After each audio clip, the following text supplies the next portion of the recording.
লক্ষ্য করবেন যে আমাদের সামাজিক যোগাযোগ মাধ্যম ফেসবুক থেকে শুরু করে অন্যান্য যে মাধ্যমগুলো রয়েছে ইউটিউবে অটোমেটিক্যালি স্বয়ংক্রিয়ভাবে কতগুলো ভিডিও একেবারে আপনাদের সামনে নতুন করে চলে আসছে। আপনারা খুব দেখতে পাবেন যে জনাব দেলোয়ার হোসেন সাঈদী সাহেবের ওয়াজগুলো একদম খুব ঘন ঘন আপনার সামনে প্রদর্শিত হচ্ছে, যেটি এই আগস্ট মাসের ৫ তারিখের আগে এটা হয়নি। তারপর দেখতে পাবেন যে সাবেক স্বরাষ্ট্র প্রতিমন্ত্রী ছিলেন লুৎফুজ্জামান বাবর। তো তার অনেক কমেন্ট, তার অনেক ছবি, অনেক ভিডিও চলে আসছে।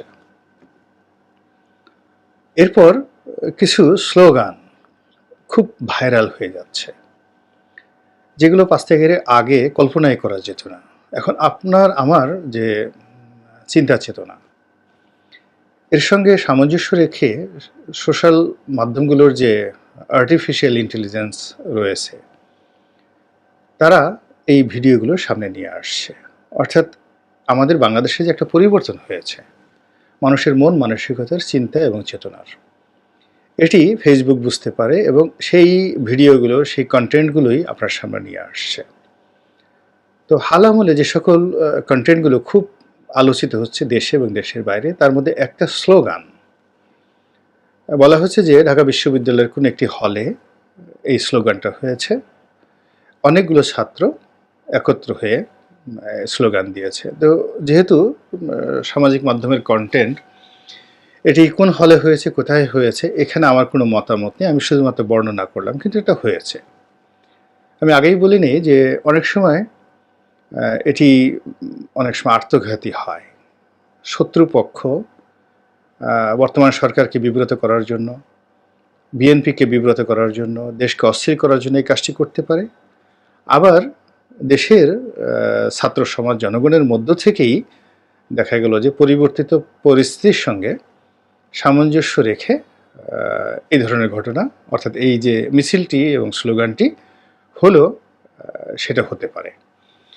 এখন যেটি হয়েছে সেটি হলো যে আমরা সবাই বাবর হব, 7 সিস্টার স্বাধীন করব, এরকম একটি স্লোগান নিয়ে খুব ছোট, সম্ভবত ২০-২৫ সেকেন্ডের একটা ভিডিও, এটি এখন ভাইরাল হয়ে দেশে ঘুরছে এবং এটি ভারতের বিভিন্ন মহলে নিদারুণ তোলপাড় তৈরি করেছে। আমাদের দিল্লি কেন্দ্রিক দাদা যারা আছেন, কলকাতা কেন্দ্রিক যে সকল দাদারা আছেন, তারা এই যে এই ছোট্ট ভিডিও ক্লিপটিকে নিয়ে রীতিমতো হই হুল্লোড় শুরু করেছেন। কেন করছেন সেটা পরে আসছি, তার আগে বলে নেই যে স্বরাষ্ট্রমন্ত্রী, সাবেক প্রতিমন্ত্রী মিস্টার বাবর, তিনি তো এখন মৃত্যুদণ্ডপ্রাপ্ত আসামি।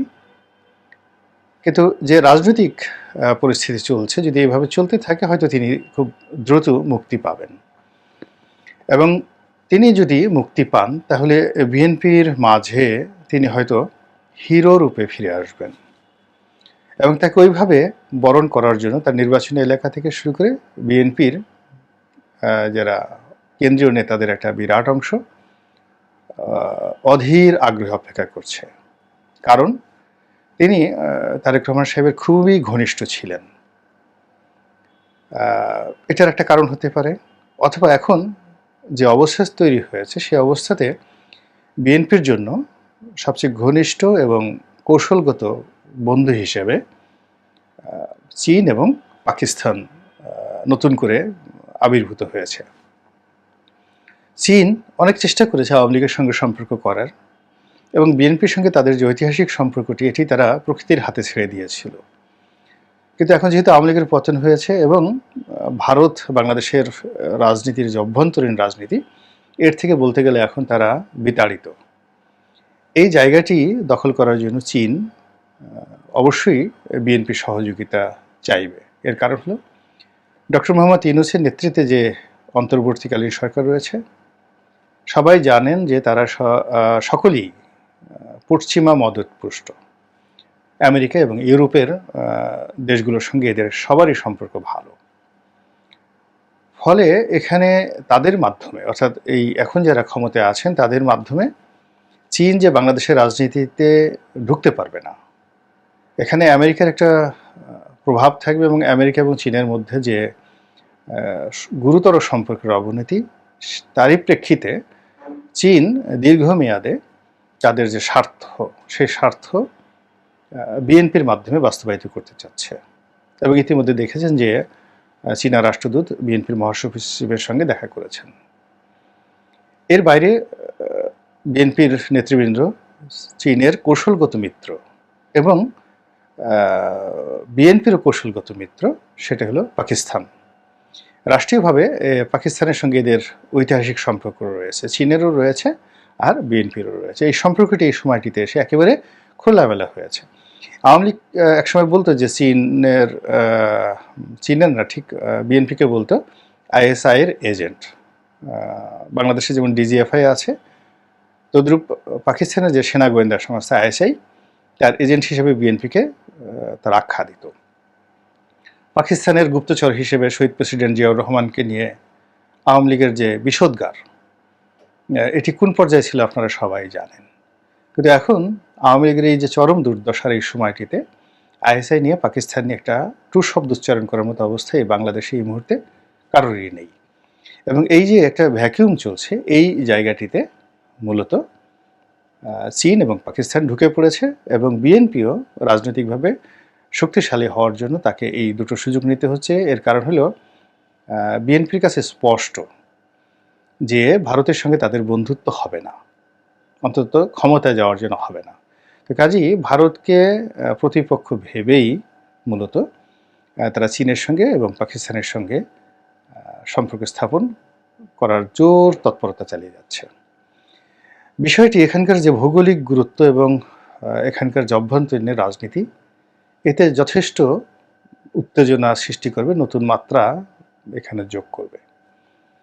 এবং সেখানে জনাব লুৎফুজ্জামান বাবর অবশ্যই সেখানে গুরুত্বপূর্ণ একজন ব্যক্তি হিসেবে আবির্ভূত হবেন। কেন? আপনারা জানেন যে 10 ট্রাক অস্ত্র মামলা, এই অস্ত্র মামলায় তিনি সাজাপ্রাপ্ত আসামি এবং তার সঙ্গে আরও অনেকেই সাজাপ্রাপ্ত হয়েছেন।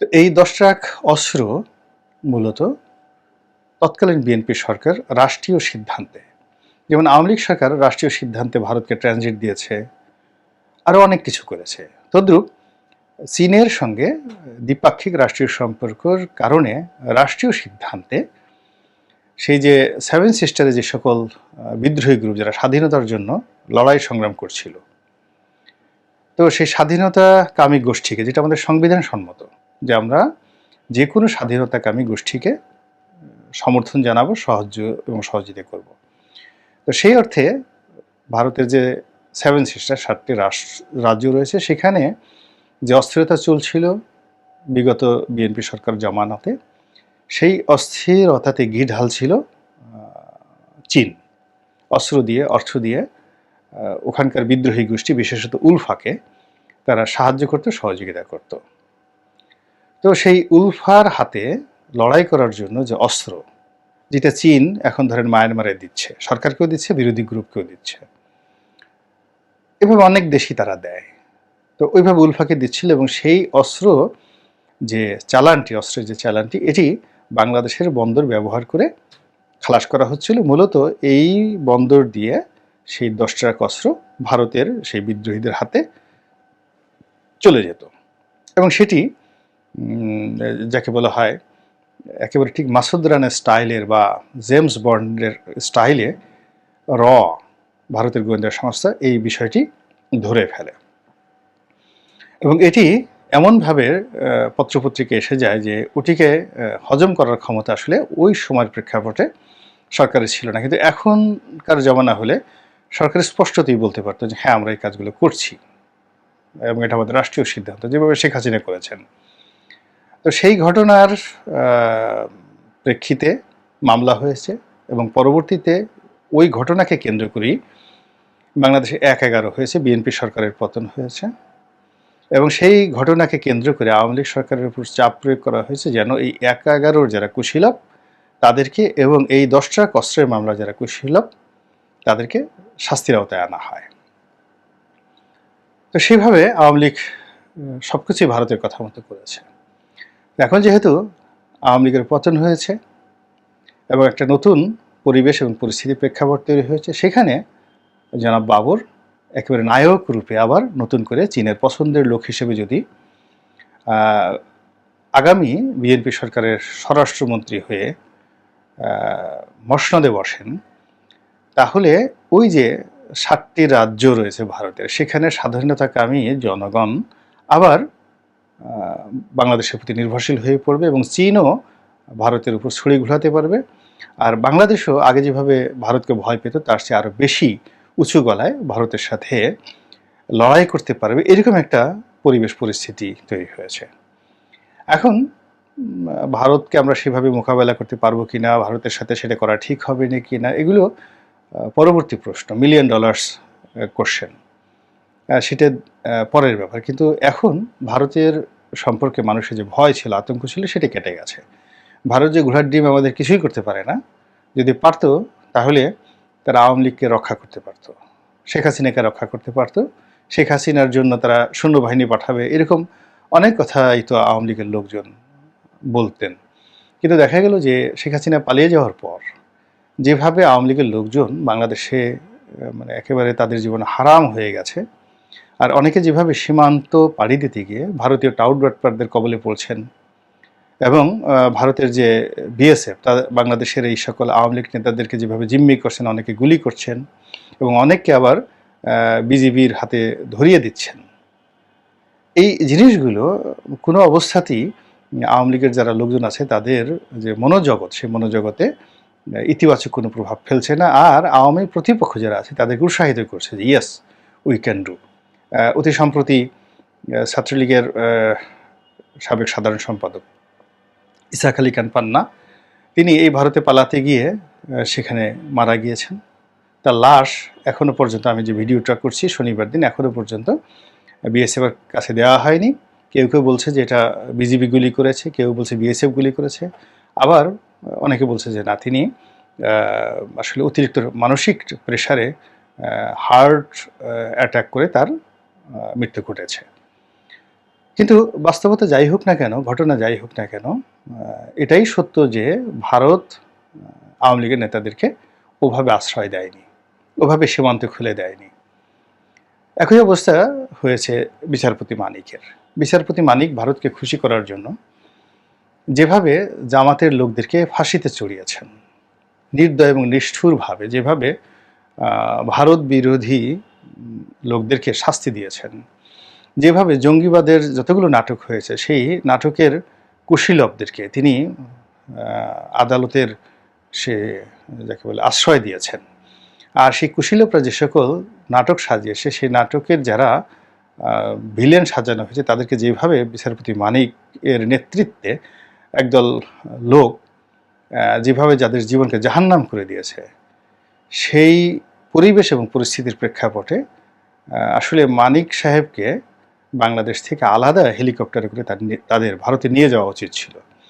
কিন্তু সেটা না করে তিনি যেভাবে সীমান্তে অপদস্থ হয়েছেন, যেভাবে লাঞ্ছিত হয়েছেন, যেভাবে মার খেয়েছেন এবং তাকে যেভাবে এখন অপদস্থ করে কোর্টে হাজির করা হলো, সব মিলিয়ে ভারতের যে বাংলাদেশে প্রভুত্ব, এটি এখন একেবারে শূন্যের কোঠায়। আর ভারতের যে বন্ধুত্ব, এটি যে কোনো অবস্থাতে বিশ্বাসযোগ্য নয়, এটি এখন শেখ হাসিনা সবচেয়ে ভালোভাবে টের পাচ্ছেন। আর শেখ হাসিনা যে কী জিনিস সেটা তার আশেপাশের লোকজন আরও ভালোভাবে টের পাচ্ছেন। তো তারই প্রেক্ষাপটে যে স্লোগান হচ্ছে, বা বাবরকে যেভাবে, লুৎফুজ্জামান বাবর সাহেবকে যেভাবে হিরো বানানোর এখন যে স্লোগান চলছে, এটি দিল্লিকে নতুন ভাবনায় ফেলে দিয়েছে। দিল্লির মসনদে নতুন বিপদের গন্ধ সেখানে তৈরি হয়েছে এবং দাদাবাবু খ্যাত যিনি রয়েছেন মিস্টার নরেন্দ্র মোদী, এই বাংলাদেশের শেখ হাসিনার পতনের যে ঝড়, এই ঝড় এখন দিল্লি কাঁপাচ্ছে। আপনারা জানেন যে সেখানে নরেন্দ্র মোদীর সরকারের সংখ্যাগরিষ্ঠতা নেই, যে কোনো সময় সরকার পতন হতে পারে এবং এই মুহূর্তে ভারত উত্তাল হয়ে আছে, অনেকগুলো আন্দোলন চলছে। কলকাতার এই অঞ্চলে একটা ডাক্তার মেয়েকে মারাত্মকভাবে রেপ করা হয়েছে, সেটার বিরুদ্ধে বাংলাদেশের মতো এরকম ছাত্র আন্দোলন চলছে এবং সেটি কোনো অবস্থাতেই দমানো যাচ্ছে না। পাকিস্তানেও ছাত্র বিক্ষোভ চলছে এবং বাংলাদেশে এই অনুকরণে সেখানে বাংলা বসন্তের ডাক দেয়া হয়েছে। দিল্লিতে কংগ্রেস এবং অন্যান্য যারা বিরোধী শক্তি আছে তারা আবার একত্র হয়ে নরেন্দ্র মোদীকে বিপদে ফেলার যে চেষ্টা, সেই চেষ্টার মধ্যে শেখ হাসিনাকে ট্রাম্পের কার্ড হিসেবে ব্যবহার করা হচ্ছে, যে তাকে তাড়িয়ে দাও।